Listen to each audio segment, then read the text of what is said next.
আল্লাহ রাব্বুল আলামিন তার প্রিয় হাবিবকে ডাক দিয়ে বলেন, নবী আমার আপনার গাফেল উম্মতদেরকে জানা দেন, ওগো নবী কুল ইন্নাল মাউতাল্লাযী তাফিরুনা, ও নবী আমার আপনার গাফেল উম্মতদেরকে জানায়া দেন যারা দুনিয়াতে যাইয়া রং তামসার মধ্যে পড়ে আমি আল্লাহকে ভুলে গেছে, তাদেরকে মরণের কথাটা স্মরণ করায়া দেন। কুল হে রাসূল আপনি বলে দেন, মাউতাল্লাযী তাফিরুনা মিনহু, ও নবী আমার আপনি উম্মতদেরকে জানায়া দেন তারা যতই লাফালাফি করুক না কেন, যত বাহাদুরি করুক না কেন, আমি আল্লাহর মৃত্যু থেকে তারা পলায়ন করতে পারবে না। যদি কেউ থাকতে চায় কেউ পারবে না। আল্লাহ বলেন, নবী গো তাফিরুনা মিনহু ফাইন্নাহু মুলাকীকুম, আমি আল্লাহর সাথে কিন্তু তারা সাক্ষাৎ করবে। যেদিন তাদের মালাকুল মউত তাদের সামনে উপস্থিত হয়ে যাবে, নবী আমার আমি আল্লাহ মানুষকে যদি দুনিয়া থেকে বিদায় করে নিয়ে আসব, যেদিন তাদের রূহ থেকে যেদিন তাদের দেহ থেকে যখন রূহটা বাহির করে নিয়ে আসব, ফাইন্নাহু মুলাকীকুম, আমি আল্লাহর সাথে তারা সাক্ষাৎ করবে। দুনিয়ার মানুষ যখন মৃত্যুবরণ করে তখন কার কাছে চলে যায়? আল্লাহর কাছে চলে যায়। আল্লাহ বলেন, মানুষ রে তুমি যখন আমি আল্লাহর সাথে ফাইন্নাহু মুলাকীকুম আমি আল্লাহর সাথে সাক্ষাৎ করবা, সুম্মা তুরাদ্দুন, আল্লাহ বলেন ও দুনিয়ার মানুষ ফাইন্নাহু মুলাকীকুম আমি আল্লাহর সাথে যখন তোমরা সাক্ষাৎ করবা, সুম্মা তুরাদ্দুন আমি আল্লাহর কাছে ফিরে আসবা, তখন জানো দুনিয়াতে পাঠানোর পরে তুমি যত কিছু করেছো, তুমি যত ভালো কাজ করেছো, বাবাসার করেছো, প্রতিটা কাজের জন্য আমি আল্লাহ তোমাকে জবাবদিহিতার আওতায় আনবো। ফায়ুনাব্বিউকুম বিমা কুনতুম তা'মালুন, আল্লাহ বলেন মানুষ রে দুনিয়াতে যাইয়া কোন সময় ভালো কাজ করেছো, কোন সময় মন্দ কাজ করেছো, কোন সময় রাতের আধারে গুনাহ করেছো, কোন সময় দিনের আলোতে গুনাহ করেছো, আমি আল্লাহ এই মুহূর্তে তোমার কাছে জানতে চাই। ফায়ুনাব্বিউকুম, আল্লাহ বলেন তোমার প্রতিটা কৃতকর্মের কাজ আমি আল্লাহর কুদরতি হেডলাইনে এখন কুদরতি ভাবে চলতে থাকবে। কোন মানুষ থেকে জুলুম করে নির্যাতন করে সম্পদ অর্জন করেছো, কোন মানুষকে তুমি কষ্ট দিয়েছো, কোন মানুষের ক্ষেতের লাল খাইটা ভিতরে ঢুকায়া দিয়েছো, দুধে পানি কোন সময় মিট মিশাইছো, ও মানুষ শুনো, ফায়ুনাব্বিউকুম আমি আল্লাহ তোমার কাছ প্রতিটা কাজের হিসাব আমি আল্লাহ নেব। আল্লাহ ডাক দিয়ে বলেন, মানুষ শুনো শুনো, ইয়া আইয়ুহাল ইনসানু ইন্নাকা কাদিহুন ইলা রাব্বিকা কাদহান ফামুলাকি, আল্লাহ বলেন মানুষ রে দুনিয়াতে যত পরিশ্রম করো, যত মেহনত করো, দিন শেষে আমি আল্লাহর সামনেই তোমাকে দাঁড় হতে হবে। আল্লাহ বলেন ওই দিনটা বড় ভয়ঙ্কর একটা দিন হবে। ওই দিনটাকে কেন্দ্র করে দুনিয়ার অল্প সময়টাতে তুমি ভালো কাজে মগ্ন হয়ে যাও, দুনিয়াতে অল্প সময় পাইয়া রবচাই জিন্দি গঠন করতে জানো, রবচাই জিন্দি গঠন করতে শুরু করো, কারণ জানো দুনিয়াতে যদি আমি আল্লাহর মর্জি মোয়াফেক জিন্দেগি চালাইতে পারো, ফাসাউফা ইউহাসাবু হিসাবান ইয়াসীরা, মানুষ রে দুনিয়ার সময়টা তোমার দিলাম, ওই সময়টা যদি তুমি ভালোভাবে কাটাইতে পারো, ফাসাউফা ইউহাসাবু হিসাবান ইয়াসীরা, হাশরের ময়দান যেদিন কায়েম হয়ে যাবে আমি আল্লাহ তোমার হিসাবের প্রতিটা পৃষ্ঠা কমায়া আমি আল্লাহ শর্ট টাইমে হিসাব নিয়ে তোমার জান্নাতের ফায়সালা করব। এত মোটা আকারের হিসাবের ভলিউম করবো না রে বান্দা, যদি দুনিয়াতে ভালোভাবে সময়টা কাটাও, ফাসাউফা ইউহাসাবু হিসাবান ইয়াসীরা, তোমার হিসাবের ভলিউম কমায়া দেব। আচ্ছা বলেন তো দেখি, আমরা যারা দুনিয়াতে চলতেছি আমাদের হিসাব আল্লাহ নেবেন কি নিবে না? নিবে। আল্লাহ বলেন, মানুষ রে, দুনিয়াতে যদি তুমি ভালোভাবে সময়টা কাটাও, ফাসাউফা ইউহাসাবু হিসাবান ইয়াসীরা, এক নাম্বার পুরস্কার আমি আল্লাহ তোমারে দেব, তোমার হিসাব নিকাশের সময়টা একেবারে স্বল্প করে দেব। হাসরের ময়দানে মানুষ সবচেয়ে বেশি চিন্তিত থাকবে, না জানি কোন কাজের জন্য আল্লাহর সামনে আটকায়া যায়, আল্লাহর কাঠগড়ায় আটকায়া যায়। আল্লাহ বলেন, ওই হিসাব নিকাশের বিষয়টা তোমাকে আমি আল্লাহ হালকা করে দেব, এক নাম্বার পুরস্কার। দুই নাম্বার হলো আমি আল্লাহ রাব্বুল আলামিন, আমি আল্লাহ রাব্বুল আলামিন তোমাদেরকে বলবো, ফাসাউফা ইউহাসাবু হিসাবান ইয়াসীরা ওয়া ইয়ানকালিবু ইলা আহলিহি মাসরুরা ওয়া আম্মা মান উতিয়া কিতাবাহু ওয়ারাআ যাহরি। আল্লাহ বলেন, ও দুনিয়ার মানুষেরা রে, আমি আল্লাহ রাব্বুল আলামিন তোমাদের ডান হাতের মধ্যে আমলনামা দান করব। যদি কি করো, দুনিয়ার সময়টাকে যদি তোমরা ভালো কাজে ব্যবহার করো। কি কাজে? ভালো কাজে। সময়টার দাম আমরার কাছে নাই, কিন্তু কার কাছে আছে? ও ভাই, সময়কে হেলাই খেলাই কাটাইলাম, প্রতিটা সেকেন্ডের হিসাব আমার আল্লাহর কাছে দিতে হবে কি হবে না? আল্লাহ বলেন, আম্মা মান উতিয়া কিতাবাহু বিয়ামিনি, দুনিয়ার মানুষ রে, ফাসাউফা ইউহাসাবু হিসাবান ইয়াসীরা। আল্লাহ বলেন, হিসাবের ভলিউমটা যখন তোমাদেরকে কমায়া দেব, এরপরে আল্লাহ বলেন তোমাদের ডান হাতে আমলনামা দেওয়া হবে। ডান হাতে আমলনামা যখন দেওয়া হবে, ওই মানুষটা দৌড় দিবে, তার আপনজনদের কাছে যায় বলবে, দেখো রে, এই দিনটার জন্য আমি অপেক্ষা করেছিলাম, আমার আল্লাহ এই কঠিন সময়ে আমাকে ডান হাতে আমলনামা দিয়েছেন। ওই মানুষ খুশিতে আত্মহারা হয়ে তার আপনজনদেরকে বলবে আর দৌড়াবে। হাসরের ময়দানটা বড় ভয়ঙ্কর একটা সময় আসবে।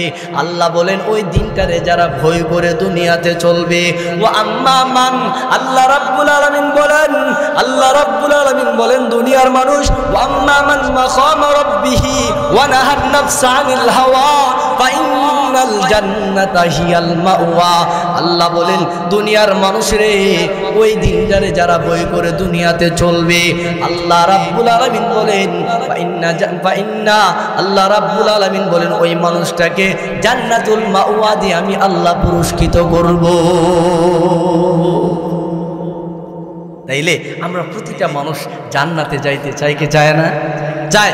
কাজ করে না চাইরা করে, ভালো কাজ করে, আল্লাহর বিধানকে সম্মান করে, নবীর সুন্নতকে আঁকড়ে ধরে যদি করতে পারি, দুনিয়ার সময় অল্প সময় পাইল, এই অল্প সময়ের ভিতরে আমরা আল্লাহকে খুশি করে, নবীকে খুশি করে জান্নাতে যাইতে পারবো। কারণ আমরা এমন এক নবীর উম্মত, যেই নবীর উম্মতের হায়াত একেবারে অল্প।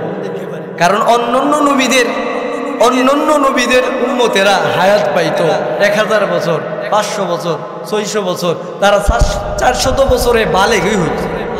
আর আমরা নবীর উম্মত যারা আমরা আছি, আমাদের একেবারে হায়েস্ট যদি আমরা বর্তমান সময়ে এভারেজ হিসাব করলে একটা মানুষ 60 থেকে 50 বছর, 70 বছরের বেশি যায় না। এরপরেও আমরা হায়াত কম, সময় কম, কিন্তু এই অল্প সময়ের ভিতরে আমরা ওই সময়কার 1000 বছর যারা হায়াত পাইছে, তারা 1000 বছর হায়াত পায় যেই পরিমাণ ইবাদত করছে, আমরা এই অল্প সময়ের ভিতরে এতটুকুর ভিতরে ইবাদত করলে আল্লাহ তাদের চেয়ে বেশি সওয়াব আল্লাহ তাআলা মালিক বানায় দিবে। এটা কেন? আমরা নবীর বরকতে। কার বরকতে? আমরা নবীর বরকতে। কারণ আমরা নবী সমস্ত নবীদের নবী, আমরা নবী সমস্ত নবীদের নবী। কারণ আমরা নবী এমন একজন নবী যে শ্রেষ্ঠ নবী, সমস্ত নবীদের নবী। অন্যান্য যুগে ছিল, দেখা গেছে কোনো নবীরে কোনো একটা এলাকার জন্য নবী বানাইছে, কোনো নবীরে কোনো 2-3টা এলাকার জন্য নবী বানাইছে, কোন নবীরে একটা দেশের জন্য নবী বানাইছে। কিন্তু আমরা নবীরে কোনো দেশেরও না মহল্লারও না, আমরা নবীরে পুরা কুল কায়নাতের জন্য নবী বানাইছে। জোরে বলেন না সুবহানাল্লাহ, বলেন না সুবহানাল্লাহ। মুহতারাম হাজিরিন, আমরা সেই নবীর উম্মত, আমরা সেই নবীর উম্মত। তাইলে বোঝা গেল আমরা নবী যেমন দামি, আমরাও দামি। কারণ আমরা নবী দামি হইলে নবীর উম্মত কম দামি হতে পারে না। কারণ নবী দামি যেহেতু নবীর উম্মতও দামি। আর এই জন্যেই পৃথিবীর সকল জায়গাকে আল্লাহ, পুরা জমিনকে আল্লাহ সেজদার জন্য বৈধ করে দিয়েছে। অন্যান্য নবীদের ক্ষেত্রে কাপড়ে নাপাক লাগলে কিছু দেখাইটা ফালায় দিছে, কিন্তু আমরা নবী উম্মতের নাপাক লাগছে ধৌত করে ফেলবে, কাপড় পবিত্র। সুবহানাল্লাহ, জোরে করুন। কত সহজ করছে। এটা কার জন্য পাইলাম? আমরা নবীর জন্য পাইছি। মুহতারাম হাজিরিন, আমি আপনাদের সামনে যেই সূরাটুকু তেলাওয়াত করেছি, ওই সূরার ভিতরে আল্লাহ সুবহানাহু ওয়া তাআলা আমরা নবীর কিছু কথা বলছেন, আমরা নবীর ইজ্জত সম্মান নিয়ে কিছু কথা বলছেন, আমরা নবীর মনকে ফ্রেশ করার জন্য, নবীকে সান্ত্বনা দেওয়ার জন্য কিছু কথা বলছেন। কারণ এমন এমন কিছু নিয়ামতের কথা বলছেন নবীর জন্য এমন এমন কিছু নিয়ামতের কথা বলছেন। মুফাসসিরিনে কেরাম বলেন যে এই সূরা দুহার ভিতরে এমন একটা আয়াত আছে, যে আয়াতের ভিতরে নিয়ামতের কথা বলছেন। এই আয়াতটাই শুধু পুরা কোরআন শরীফের জন্য যথেষ্ট হয়ে যেত। আল্লাহ যদি চাইতো যে কোরআন শরীফে আর কোনো জায়গায় নিয়ামতের কোনো আয়াত দেব না, শুধু এই আয়াতই রাসূলের নিয়ামতের জন্য যথেষ্ট হয়ে যেত। মুহতারাম হাজিরিন, তাইলে এত দামি নবী পাইলাম, সেই নবীকে আল্লাহ তাআলা কি পরিমাণ ভালোবাসছেন এই সূরার মধ্যে আল্লাহ তাআলা জানায় দিয়েছেন। কারণ আমরা বর্তমানে কুলুমুদ্দি আর সলুমুদ্দি নবীরে মহাব্বত করতে জানি না। আমরা সামনে অন্য কুলাঙ্গাররা তারা কি করে নবুয়তের দাবি করে। আল্লাহ যেখানে বলছেন আমার নবীরে দিয়া নবুয়তের দরজায় তালা লাগাইয়া দিছি, আর কোনো নবী আসবে না।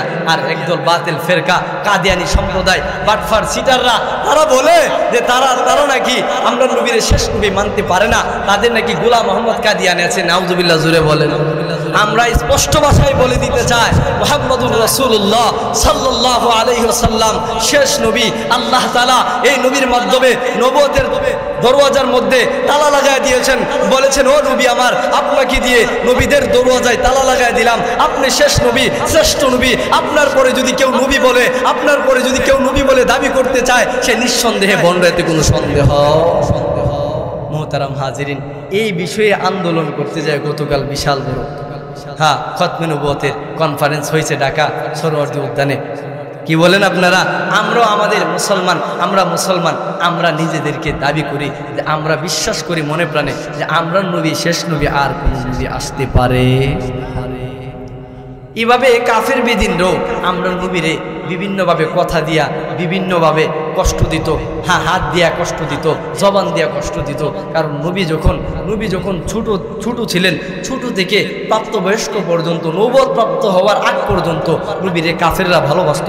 যে মুহূর্তে নবীজি নবুয়তের দাওয়াত দিতে শুরু করছে, এমনিতেই নবীর পিছনে মেরে ভাই খেয়াল করে দেখেন, আল্লাহর নবী সাল্লাল্লাহু আলাইহি সাল্লাম যখন দাওয়াত দিতেন, নবীরে বলতেন, দেখো মুহাম্মদ, এই লাইন ছাইরা আমরা বাপ দাদার ধর্মে সুনকালি মাইক্য না, আমরা যে এতদিন যেই মূর্তি পূজা করছি এটার দাওয়াত দেও, অন্য কোনো নতুন দাওয়াত নিয়ে আইসো না। আচ্ছা বলেন তো দেখি, কালেমার দাওয়াত কি নতুন?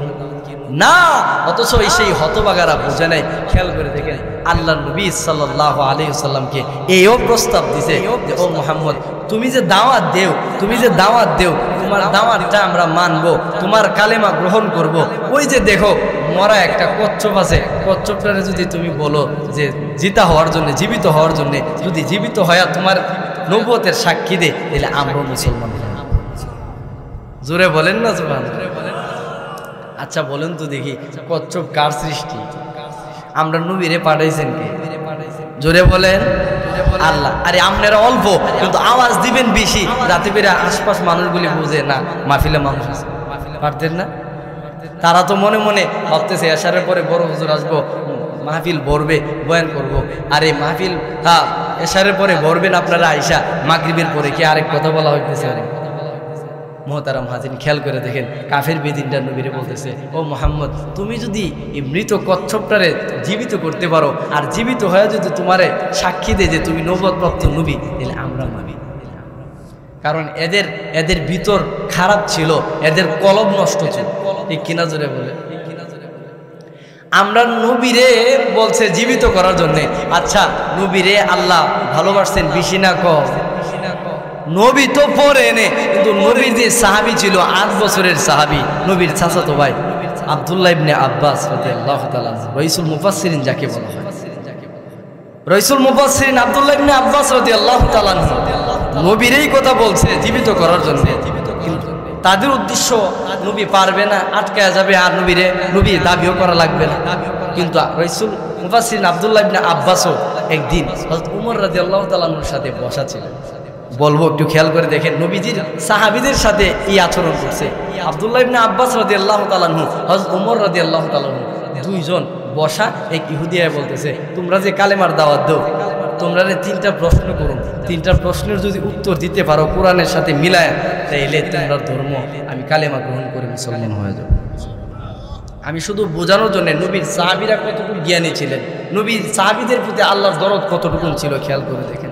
আল্লাহ চাইছে না যে নবী আমার মুহাম্মদের কোনো সৈনিক সাহাবী কাফিরদের হাতে বেইজ্জতি হবে, আল্লাহ এটা চাইছেন না, বোঝানোর জন্য বলতেছে। খেয়াল করে দেখেন, ওমরের সামনে যখন আয়া বলতেছে যে, ও উমর, তুমি তো তোমার কালেমার দাওয়াত দিতেছো, এখন তোমার 3টা প্রশ্ন করবো, 3টা প্রশ্নের উত্তর যদি তুমি দিতে পারো, তাহলে কালেমা পড়ে মুসলমান হয়ে যাবো পুরো সম্প্রদায় নিয়ে। সুবহানাল্লাহ জোরে কর। এখন 3টা প্রশ্ন বলে তো দেখি, তোমার কি কি প্রশ্ন? ইহুদি ব্যক্তি বলতেছে, 1 নাম্বার প্রশ্ন হল, পৃথিবীর এমন কোন জায়গা যেই জায়গাতে পৃথিবী সৃষ্টি হওয়ার পরে সূর্যের আলো একবার পড়ছে কিন্তু আজও পর্যন্ত পড়ে না? এটা কোন জায়গাটা বলবো? 2 নাম্বার প্রশ্ন হলো, 2 ভাই যমজ, কিন্তু বয়সের দিক দিয়া 100 বছরের তফাৎ, বেশ কম। 2 জন একসাথে যমজ হয়েছে, কারণ বয়স 100 বছরের ব্যবধান হইতে, এরা কারা? 3 নাম্বার প্রশ্ন হলো, এমন একজন মুর্দা ছিলেন যাকে কবরে দেওয়ার পরে কবর সহ মুর্দা দৌড় দিতে শুরু করছে। এই লোকটাকে, এই 3টা প্রশ্নের উত্তর কোরআন এবং হাদিসের সাথে মিলাই দিবা। যদি পারো, তোমার ধর্মে আমরা কওমের সবাইরে নিয়া। এখন বলেন তো দেখি, আল্লাহ তাআলা এই যে ইহুদি তার কি প্রশ্ন করছে, আল্লাহ কি তাদের প্রশ্নের উত্তর সাহাবীদের মাধ্যমে দিতে পারবে কি পারবে না? এদিক দিয়ে 8 বছরের রাসূলের চাচাতো ভাই আব্দুল্লাহ ইবনে আব্বাস, রাইসুল মুফাসসিরিন যাকে বলা হয়, আব্দুল্লাহ ইবনে আব্বাস বলে ওমর রাদিয়াল্লাহু আনহুকে ডাক দিয়ে বলে, ওমর, আপনি যদি আমারে, হুজুর আপনি যদি আমার অনুমতি দেন, আপনি বইসা থাকেন, আমি ইহুদির প্রশ্নের উত্তর দেওয়ার জন্য আমি আব্দুল্লাহ ইবনে আব্বাসই যথেষ্ট। ওমর মুস্কি হাসি দেওয়া বলেন, তুমি দাও।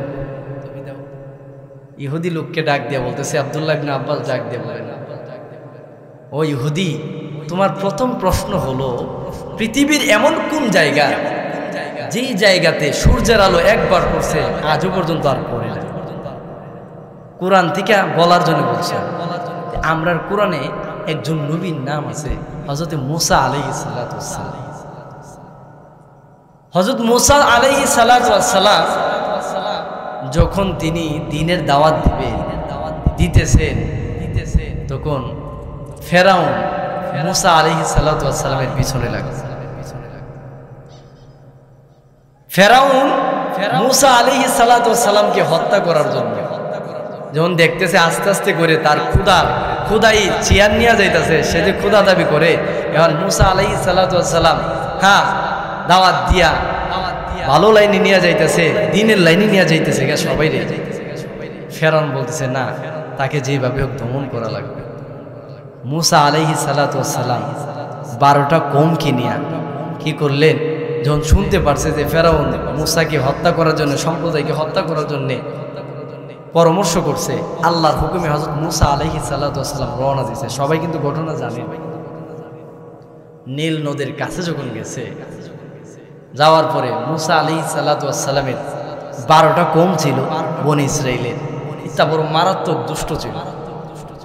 কারণ আমরা নবীজির সাহাবীরা এত বেয়াদব ছিল না, কিন্তু মুসা নবীর উম্মতেরা এটা কোনো রক্তেরা ছিল। ফজরের আজানের আগে কিন্তু মুরগা ছিল, মুরগা আওয়াজ শুনে কিন্তু মানুষের ক্ষেত খামারে হালে যাইত, তাদের ঘুম ভাঙত। ওই দিক দিয়া ফেরাউন কি করছে যে শেষ রাত্রে মুসাকে আমরা আক্রমণ করব, তোমরা কিন্তু সজাগ হয়ে যাও, উঠা যাও টাইম টু টাইম, কারণ নাইলে তাকে ধরা যাবে না। ওই দিক দিয়া যখন ঘুম ভাঙছে, ওই দিক দিয়ে মুসা আলাইহিস সালাম তার সম্প্রদায় নিয়ে দৌড় দিছে, সম্প্রদায় নিয়ে চলতে শুরু করছে। নীল নদের সামনে যখন গেছে, বন ইসরাইলের একদল কইতেছে, মুসা এখন বুঝি আমরা রে সমুদ্রে ডুবায়া মারার জন্য তুমি আনছ। মুসা আলাইহিস সালাম কয়, কেন? ওই দিক দিয়া ফেরাউন বাহিনীতে আওয়াজ শোনা যাইতেছে, ঘোড়ার পায়ের আওয়াজ শোনা যাইতেছে। ওই দিক দিয়া তুমি এমন এক রাস্তা দিয়ে আমরা আনলা, না ওই পারে যাইতে পারো, না যাইতে পারলে এইবারেই ফেরাউনের হাতে এখন শহীদ হইতে মরণ ছাড়া আর উপায় নাই। মুসা আলাইহিস সালাম আল্লাহকে ডাক দিলেন, প্রভু তোমার দিন কামের জন্য আল্লাহ এই সম্প্রদায় নিয়ে আমি বাহির হয়ে গেলাম। এই মুহূর্তে নদীর সামনে আমরা দাঁড়াইলাম, পিছন দিক দিয়া ফেরাউন বাহিনী তারা আসতেছে, এখন কি করা যায়? আল্লাহ রাব্বুল আলামিন ওহীর মাধ্যমে জানায়া দিলেন, নবী আমার, ও আমার পয়গম্বর মুসা, শুনো, আমি আল্লাহ তোমার হাতের মধ্যে লাঠি দিয়েছি, যেই লাঠিটাকে আমি আল্লাহ তোমার মুজিজা স্বরূপ ব্যবহার করার জন্য দিয়েছি। তুমি লাঠি দিয়ে আঘাত করো, দেখবা আমি আল্লাহর কুদরতে নীল নদের পানি দুই ভাগে বিভক্ত হয়া তোমার জন্য চমৎকার রাস্তা হয়ে যাবে। পানি আমার আল্লাহর হুকুমের বাইরে না ভিতরে? ভিতরে। গাছের পাতাও আমার আল্লাহর হুকুমে চলে, প্রতিটা বালুকণাও আমার আল্লাহর হুকুমে চলে, পানি আমার আল্লাহর হুকুমে চলে, প্রতিটা সৃষ্টি আমার আল্লাহর হুকুমে চলে, কিন্তু মানুষ আল্লাহর নাফরমানি করে। ও ভাই, সমুদ্র আল্লাহর কথা শুনে চলে। দেখেন, খেয়াল করে দেখবেন, এমন কিছু নদী আছে যেই নদীর পানি দুই রকম, এই পাশের পানি কালো, ওই পাশের পানি গোলাটে। দেখছেন কিনা? ও ভাই, এটার মধ্যে আমার আল্লাহর হুকুম রয়েছে। আল্লাহ বলেন, ও মুসা পয়গম্বর, তোমার হাতের লাঠির মাধ্যমে পানির মধ্যে তুমি আঘাত করো, আমি আল্লাহ তোমার জন্য রাস্তা করে দিলাম, তোমার সম্প্রদায়ের জন্য রাস্তা করে দিলাম। মুফাসসিরিনে কেরাম বলেন, মুসা আলাইহিস সালাম যখন হাতের লাঠি দিয়ে আঘাত করলেন, একটা দুইটা না, আল্লাহ রাব্বুল আলামিনের কুদরতে 12টা রাস্তায় পরিণত হয়ে গেছে। বলে 12 রাস্তা কেন? বলে এই জন্যে 12 রাস্তা, 12টা কম, 12টা সম্প্রদায়, 12টা বংশের ছিল। কারণ বনি ইসরাইল একটা বংশের সাথে আরেকটা বংশের মিল থাকতো না, তারা এক বংশ আরেক বংশের সাথে মিলেমিশে চলছে না। এক বংশ যে রাস্তা দিয়া যাবে, ওই রাস্তা দিয়ে আরেক বংশের লোক যাইতে পারে না। আল্লাহ বলেন, নবী গো, 12টা রাস্তা করে দিলাম, তোমার কওমের 12টা সম্প্রদায়, 12টা গোত্র যেন 12টা রাস্তা দিয়া অতিক্রম করতে পারে।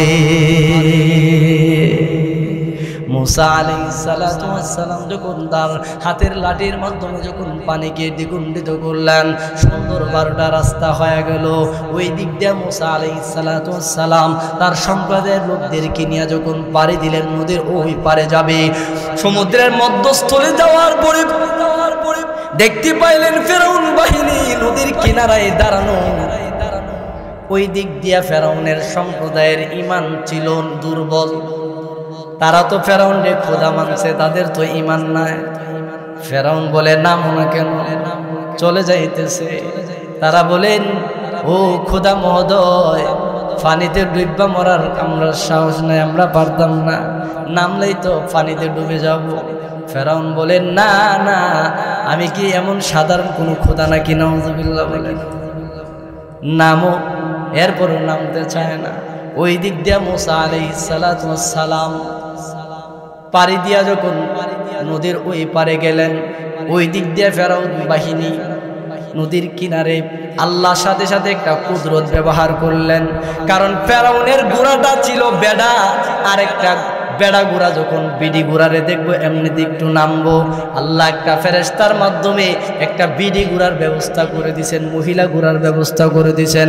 কুদরতিভাবে ফেরাউনের ঘোড়ার সামনে দিয়া যখন মহিলা ঘোড়াটা দৌড় মারলেন, ফেরাউনের আটকায় রাখতে পারলেন না, এই সমুদ্রের রাস্তা দিয়া চলতে শুরু করছে। সবাই 12টা রাস্তা দিয়া চলতে শুরু করছে, নদীর মধ্যস্থলে গেছে। আল্লাহর পয়গম্বর মুসা আলাইহিস সালাতু ওয়াস সালাম নদীর ওই পারে ছিলেন। ওই দিক দিয়ে ফেরাউন যখন রাস্তা দিয়ে হাঁটতে শুরু করছে, সমুদ্রের এই তল দেশে রাস্তা হওয়ার পরে সূর্যের আলো পড়ছে কি পড়ছে না? পড়ছে। ইহুদি ডাক দিয়া বলে, ইহুদিকে ডাক দিয়া বলেন, হযরতে আব্দুল্লাহ ইবনে আব্বাস ডাক দিয়া বলেন, ও ইহুদি, ওই মুসা পয়গম্বরের জামানায় সময়ে আল্লাহ রাব্বুল আলামিন সমুদ্রের পানিকে দ্বিগুণিত করে যে রাস্তাটা বানায় দেওয়া হয়েছিল, ওই রাস্তার মধ্যে আল্লাহর সূর্য একবার আলো দিয়েছিল। আজও পর্যন্ত কিয়ামত পর্যন্ত ওই সমুদ্রের তলদেশে সূর্য যায় না। প্রথম প্রশ্নটা প্রথম প্রশ্নটা হলো, পৃথিবীর এমন কোন জায়গায় যেখানে সূর্যের আলো একবার পড়ছে? আর কোরআনের আয়াতের কোরআনের মাধ্যমে তুমি প্রমাণ দিবা। এই কথা যখন বলছে, প্রথম উত্তর পাইছেনি, বলতেছে, ও ইহুদি, এটাই হলো তোমার প্রথম প্রশ্নের উত্তর।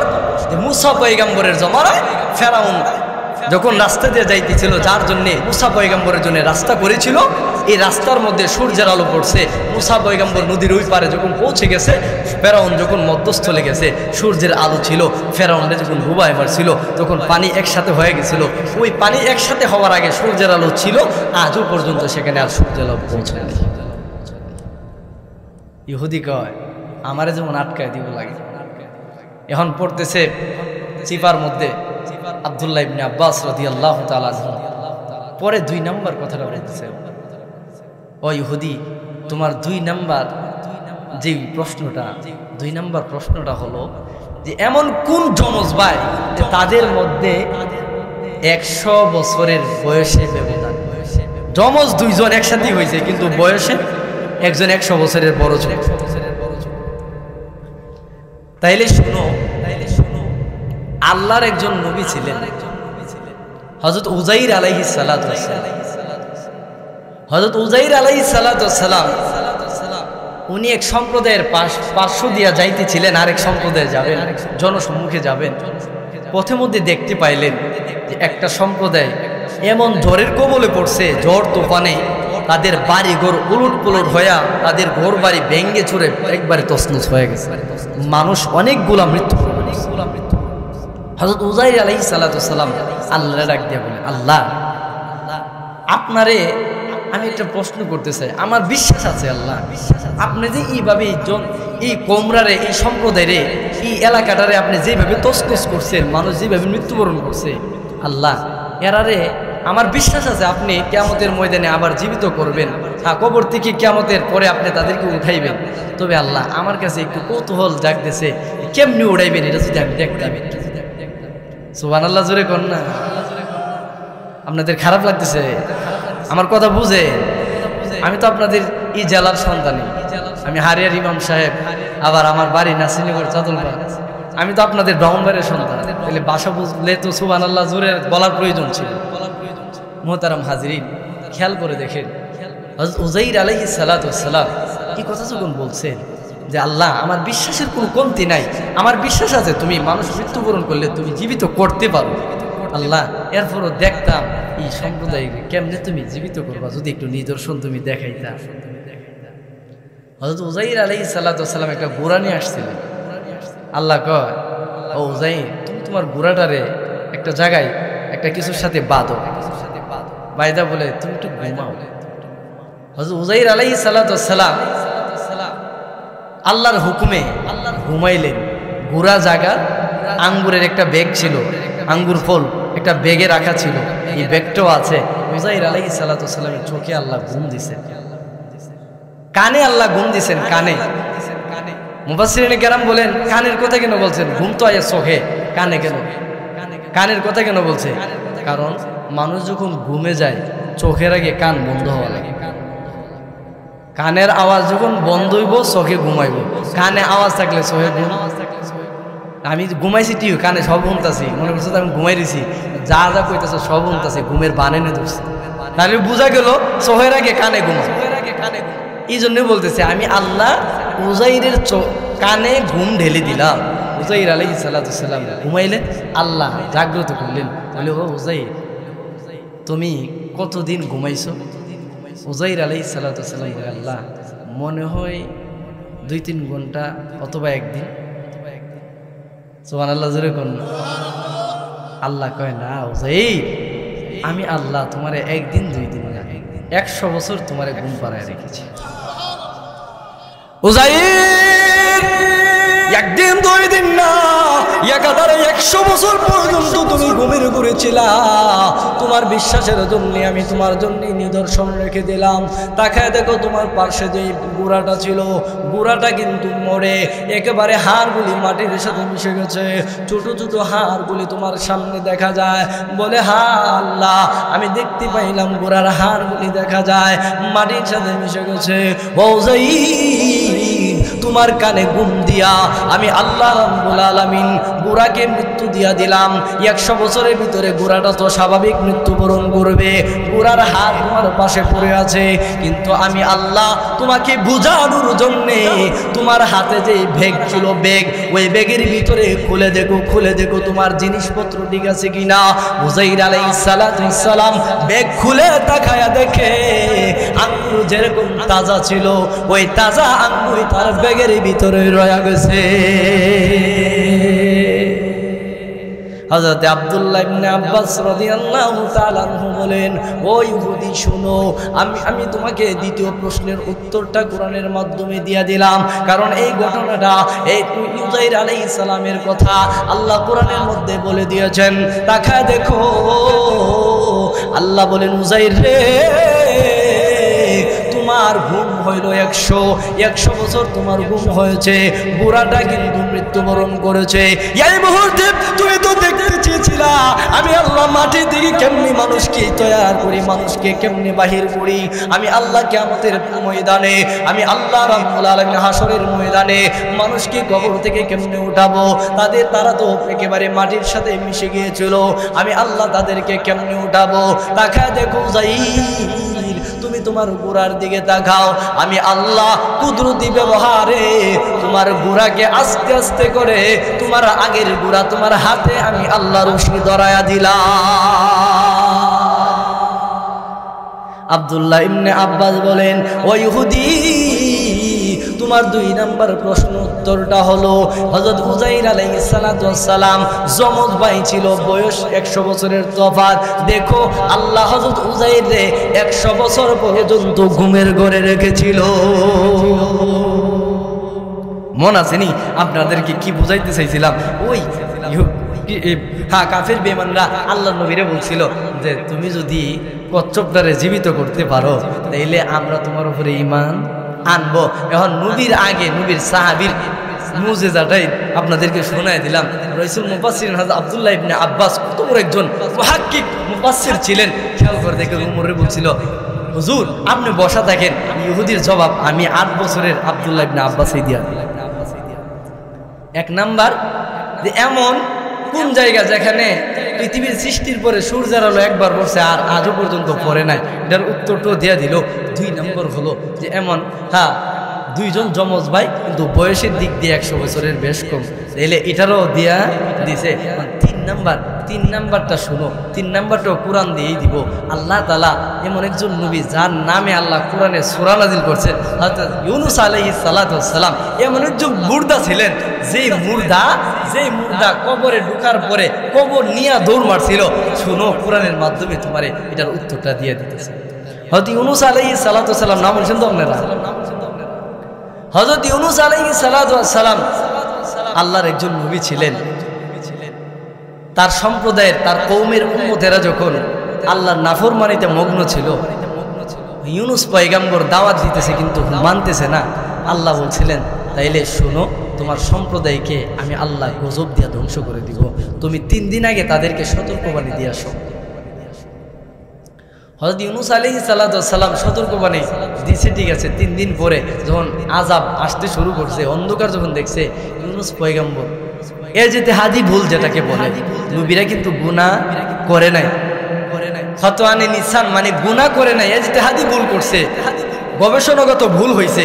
হযরত ইউনূস আলাইহিস সালাম উনি ভয়ে কি করছেন, নিজেই সম্প্রদায়ের তো বাগদাসি, কিন্তু ইউনূস পয়গম্বরও ই কালো আকাশের ই বিবর্ণ দৃশ্য দেখা ইউনূস পয়গম্বর নিজেই নিজের সম্প্রদায় দেখা দূরে সরে যাওয়ার জন্য যখন রওনা দিছে, পথে মধ্যে নৌকাতে উঠছে। ঘটনা কিন্তু সবাই জানেন, ঘটনা বলা উদ্দেশ্য না, মূলত ইহুদির উত্তর দিতেছে আব্দুল্লাহ ইবনে আব্বাস রাদিয়াল্লাহু তাআলা আনহু।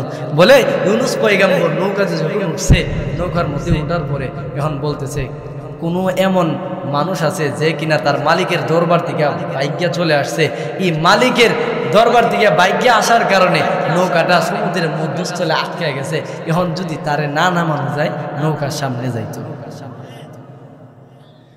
এখন খেয়াল করে দেখেন, ইউনূস পয়গম্বর নিজেও সত্যবাদী নবী, উনি তো চাইতো না নিজের জন্য অন্য সম্প্রদায় কষ্ট করবে, উনি তো এটা চাইতো না। একজন নবী কোনো উম্মতের কোনো কষ্ট চায় না।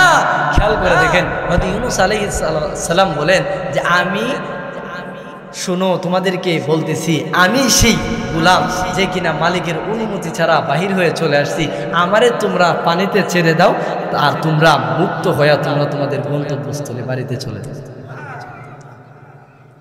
হযরত ইউনূস আলাইহিস সালামকে ওই নৌকা থেকে যখন পানিতে নিক্ষেপ করলেন, আল্লাহ রাব্বুল আলামিন নবীকে বিপদে পালানোর জন্য কিন্তু ইচ্ছা করেন নাই, শুধুমাত্র নবীকে শুধু নবীর মাধ্যমে পুরা জাতিকে শিক্ষা দেওয়ার জন্য আল্লাহ রাব্বুল আলামিন কুদরত ব্যবহার করেছেন। যেই মুহূর্তে নৌকা থেকে ঝাঁপ দিয়েছে, আল্লাহ রাব্বুল আলামিন মাছকে ডাক দিয়ে বলে, আরে মাছ, আমার একজন নবী তোমার পেটের ভিতরে আমি আল্লাহ সংরক্ষণ করতে চাই, সাবধান, আমার পয়গম্বর যেন কোনো কষ্ট না পায়। আল্লাহ বলেন, মানুষ রে, একটা দুইটা না, 3টা অন্ধকারের ভিতরে আমি আমার ইউনূস পয়গম্বরকে ওই মাছের পেটের ভিতরে সংরক্ষণ করে রেখেছি।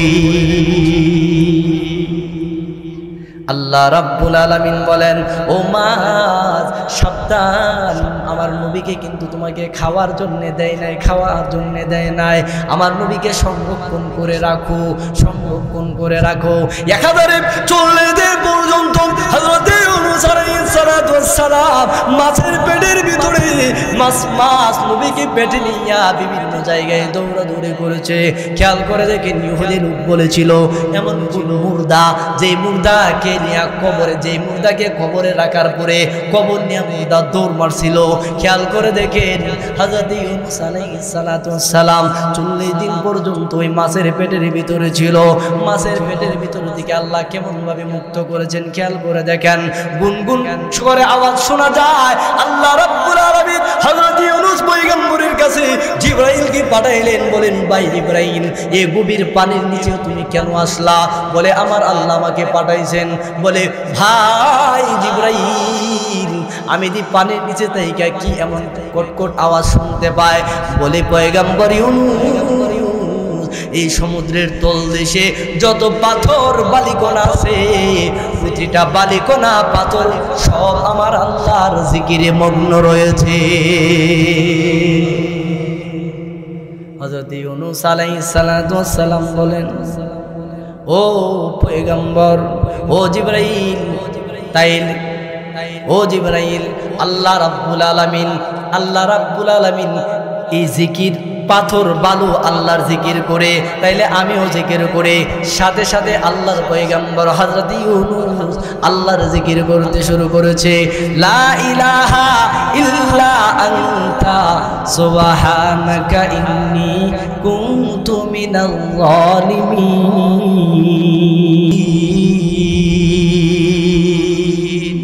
ও আমার ইউনূস পয়গম্বর, আমি আল্লাহ ফাস্তাজাবনা লাহু, আমি আল্লাহ তোমার দোয়া কবুল করলাম। ওয়ানাজ্জাইনা, আমি আল্লাহ তোমাকে মুক্ত করলাম। আল্লাহ রাব্বুল আলামিন বলেন, ওয়া কাযালিকা নুনজিল মুমিনিন, তোমার মতো কোনো মুমিন বান্দা যখন বিপদে পড়ে মুসিবতে পড়ে আমি আল্লাহর কাছে যখন এইভাবে দোয়া করবে, আমি তোমাকে যেইভাবে মুক্ত করেছি আমার ওই মুমিন বান্দাদেরকে আমি আল্লাহ মুক্ত করে দেব। হযরত আব্দুল্লাহ ইবনে আব্বাস বলেন ওই ইহুদি ৩ নম্বর প্রশ্নের উত্তরটা হলো হযরত ইউনূস আলাইহিস সালাতু ওয়াস সালাম যিনি মুর্দা ছিলেন, মাছের পেটের ভিতরে মাছ ছিল কবর, ওই মাছ ইউনূস পয়গম্বরের পেটে নিয়ে দৌড় দিছিল, ইনি হইলেন সেই মুর্দা যিনি কবরের ভিতরে ঢুইকা কবর নিয়ে দৌড় মারছিল। হযরত ইহুদি কয় তোমার কথা সঠিক, কোরআনের মাধ্যমে দিছো, এই মুহূর্তে আমার পুরা কওমকে নিয়ে উমরের হাতে বায়াত হয়ে কালেমা পড়ে মুসলমান হয়ে গেল। মোহতারাম হাজিরিন, আসলে সাহাবীর মর্যাদা বুঝাইতে যায় এখন আমার আলোচনার আর টাইমই নাই, এখন আজান হয়ে গেছে। নামাজ তো নামাজের যত টাইমই তো নামাজ হয় নাকি? হ্যাঁ 7টায় নামাজ হয়।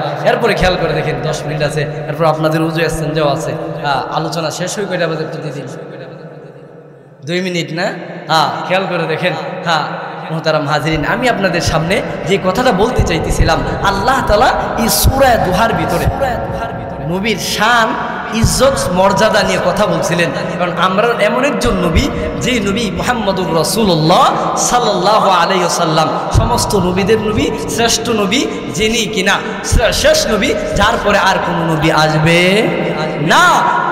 মোহতারাম হাজিরিন, এই মর্যাদা সম্পূর্ণ একটা সূরা আপনাদের সামনে তেলাওয়াত করলাম। এই সূরাটাও যদি আমরা আমল করি, আমল করলে একটা ফায়দা আছে, ফায়দাটা বলে আলোচনা শেষ করব, কারণ যেহেতু সময় নেই। পরবর্তীতে কোনো দিন যদি সময় হয় এই সূরার তাফসীর ইনশাআল্লাহ করব। খেয়াল করে দেখেন, এই সূরাটা যারা আমল করবে অর্থাৎ তেলাওয়াত করবে, কোন সময়? যে আমরা যদি কোনো সন্তান আদি অথবা কোনো বস্তু, যে কোনো জিনিস হারায় যায়, অনেক সময় দেখেন তো মাদ্রাসার মধ্যে ছেলে অথবা নাতি দিছে, এটা বাইকে ফলায় গেছে, এমন হয় কি হয় না? অথবা বাড়ি থেকে কোন মানুষ এমন জায়গায় গেছে, বলা হয়ে গেছে, তারে খুঁজে পাইতেছে না। আল্লাহ রাসূল বলেন, তাফসীরে নুরুল কোরআনের ভিতরে আসছে, যদি কোনো মানুষ কি করে হারানো বস্তু ফিরে পাওয়ার জন্য সূরা দুহা সূরাটা তেলাওয়াত করে 11 বার, আগে দুরূদ শরীফ 11 বার, পরে 11 বার সূরাটা, আবার শেষে আবার দুরূদ শরীফ 11 বার, আগে পরে দুরূদ শরীফ, মধ্যে সূরাটা তেলাওয়াত করে 11 বার যদি তেলাওয়াত করে, আল্লাহ রাসূল বলেন তার হারানো বস্তু ফিরে পাওয়ার জন্য আল্লাহ নিজে জিম্মাদার হন। বুঝছেন? আমি নিজেও এটার পরীক্ষিত আমল পাইছি, কারণ আমি যখন জামি নসিহতে পড়ি, এক মহিলা গেছে, মহিলা গিয়া, আমরা শামসুল হক সাথিয়ান হুজুর আছেন গিটের মধ্যে বসা, মহিলা গিয়া কান্নাকাটি করতেছে, বলতেছে হুজুর আমার ছেলেটা তো পাইতেছি না। হুজুর বলতেছে কান্নাকাটি করে লাভ নাই, আপনি বাড়িতে চলে যান, বিশ্বাস করেন আপনি শুধুমাত্র সূরা দুহা 11 বার পাঠ করবেন, আপনি তেলাওয়াত করতে করতে বাড়িতে যাইবেন, আমার বিশ্বাস আপনি বাড়িতে পৌঁছার আগে আপনার সন্তান সন্ধ্যার ভিতর আপনার বাড়িতে পৌঁছবে। আল্লাহর কি কুদরত! হুজুরের সাথে আমি ছিলাম জিহাদি মসজিদে 3 বছর। মাগরিবের সময় ওই মহিলা ফোন দিয়ে বলতেছে যে হুজুর আমার ছেলে বাড়িতে আসছে। তাইলে এই সূরার আমলটা আমরা করবো তো ইনশাআল্লাহ। আল্লাহ তাআলা আমাদের সবাইকে এই সূরার উপরে আমল করার তৌফিক দান করুক, এবং নবীজির শান মান ইজ্জত মর্যাদা, নবীজির সুন্নতের উপরে যেন আমাদের জীবনকে পরিচালনা করতে পারি, সেই তৌফিক দান করুক। আমিন। ওয়া মা আলাইনা ইল্লাল বালাগ। আসসালামু আলাইকুম ওয়া রাহমাতুল্লাহ।